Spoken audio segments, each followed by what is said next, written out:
ako, huhulaan ko kung ano ang laman yan. Ano, sa tingin mo? Dinosaur, shark, bear, turtle, or hippo? Bear!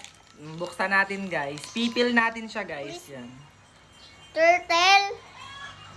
Turtle na? Turtle. Sorry, aling maliit. Mali ka. Akin ay bear. Bear yan, bear. Ano to? Turtle din. Turtle. Paras turtle kami, guys. Walang tama.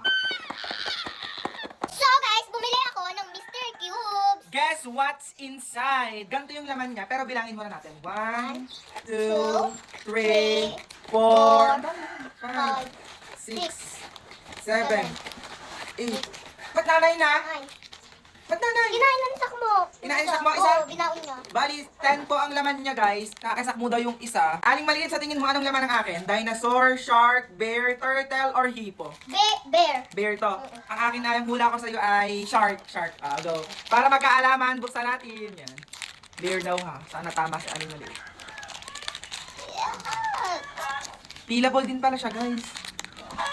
Peelable. Dito ay pipil. Oo, peelable din pala siya. Ano kayong laman ng akin? Ano kayong laman nito? Ano? Shark. Ano sa'yo? Turtle. Turtle sa'yo. Akin ay... Shark! Shark ang akin. Mali ka. Turtle. Ang laman niya pala guys ay ano? Sa loob ay 3 piraso. Wala mo kang laman nito. Dinosaur. Dinosaur. May dinosaur go. Ang laman niya ay... Ano to?